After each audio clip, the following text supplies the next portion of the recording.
नमस्कार, प्रणाम। हम ही आप सबके अपन भाई, अपन दोस्त गोलू गोल्ड। और आज बहुत खुशी के बात बा कि सब लोग हमनी के संगे बानी जा।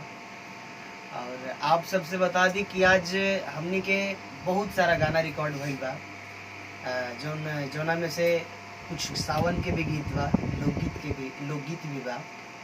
और वो आप सबके बहुत जल्द आप सबके सुने के मिली। और हमारा आशा ना विश्वास बा कि आप सबके बहुत मजा आई और आनंद आवे वाला बा, क्योंकि एक से बढ़ के एक हमनी के प्रयास कैले बानी जा, कोशिश कैले बानी जा। तो ओकर गीतकार हमनी के बड़े भाई दीपक देशमुख जी बानी और रोहित पाठक जी बानी, और साथ ही साथ अभय भाई बाने, रंजन जी बाने मास्टर साहब। और आप सबसे बता दी कि बक्सर के संगम स्टूडियो में ये सब रिकॉर्ड भइल बा, जेकर ऑनर हमारे बड़े भाई जेपी तिवारी जी बानी, जेकर जवाबे नहीं है कोनो।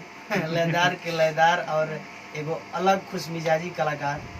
तो आप सबसे ये रिक्वेस्ट बा, और एगो सबसे विशेष बात आप सबसे बतावल चाहतनी कि यूट्यूब पे एगो नया चैनल खुलल बा, जो चैनल के नाम बा डीडी किंग म्यूजिक भोजपुरी।